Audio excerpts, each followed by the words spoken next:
And let's talk about Father's Day. Yes, because today is actually Father's Day, at least the day of when I'm making this video. So, yeah, as we have Mother's Day, we also have Father's Day.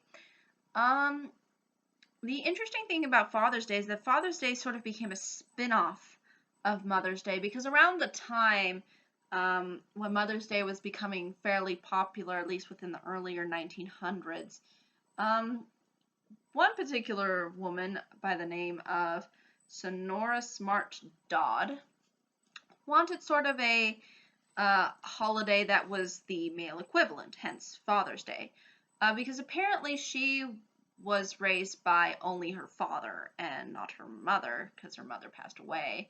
So I guess this was a means of sort of saying, hey, we should honor the fathers as well in our lives, right? If we're doing one for Mother's Day. So she tried to reach out to, basically all of the um, local governments and communities to sort of get this holiday sort of rolling, so to speak, and sort of recognized.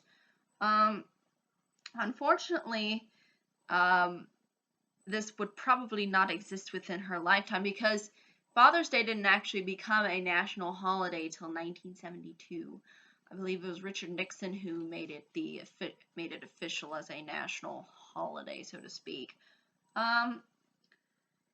The interesting thing, though, actually about Father's Day, and some of you might be laughing when I say this, but a lot of the men actually were kind of turned off by the idea of having a Father's Day.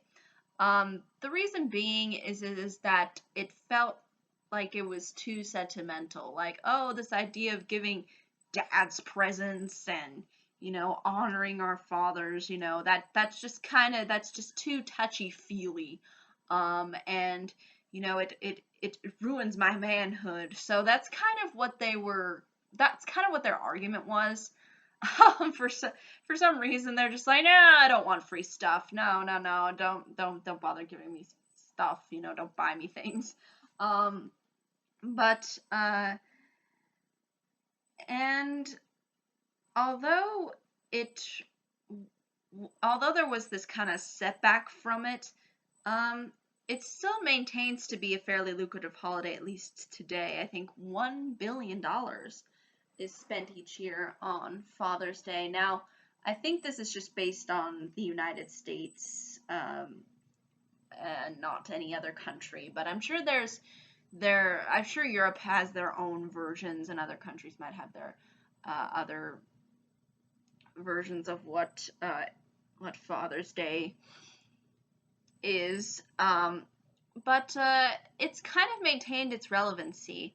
Um, And a lot of it was through advertising because there was always people wanting, you know, men to buy products too, in the same way that there's always companies that want to have women buy things. So, so obviously, I think there was this strong appeal to, market various things that were associated with men's attire and clothing and golf and things like that.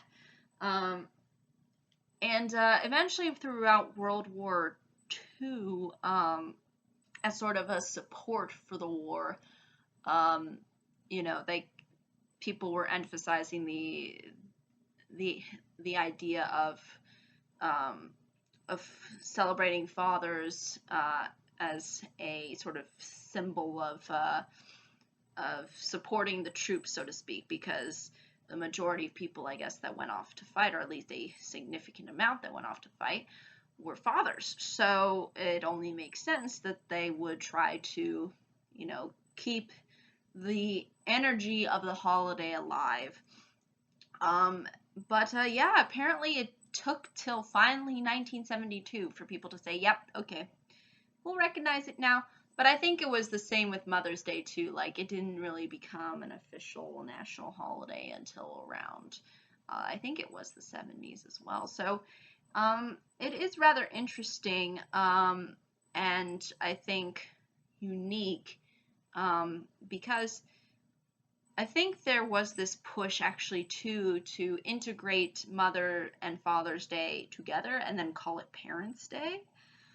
But I honestly personally prefer the idea of having Mother's Day and having Father's Day separately, because I think it shows you the differentiation of,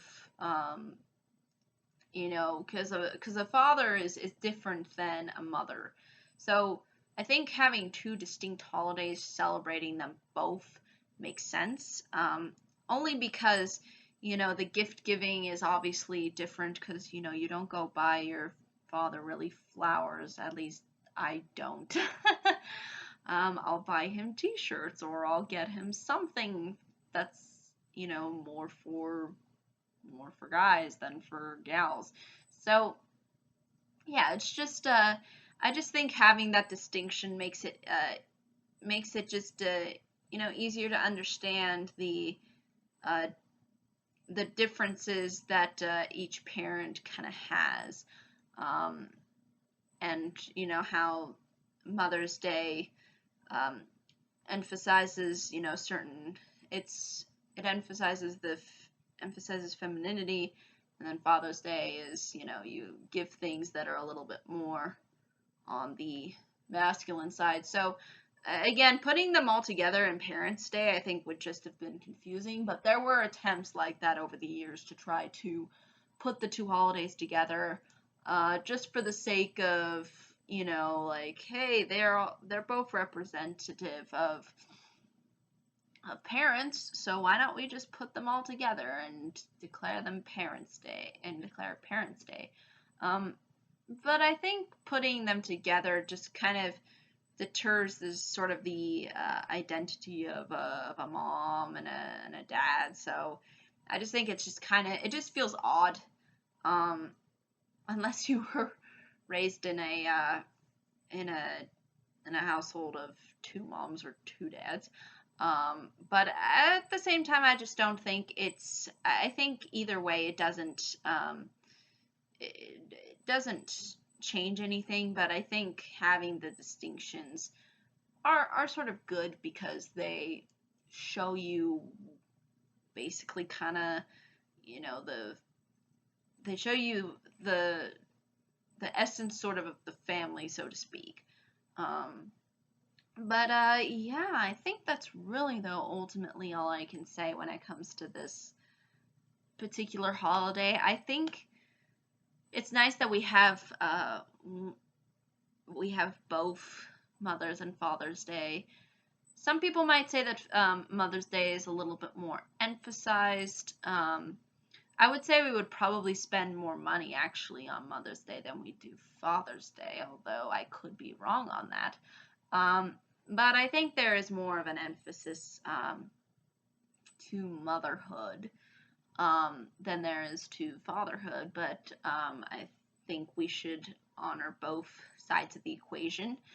And I think both sides have something interesting to offer. So I think that these holidays are just trying to showcase that. And yeah, that's really what I think it all really boils down to. But if there are any questions, comments, concerns, I'd be more than happy to answer them. But thank you so much for watching. I hope you all have a pleasant day, week, month, and year. And I hope to see you all in the next video. Take care. Bye-bye.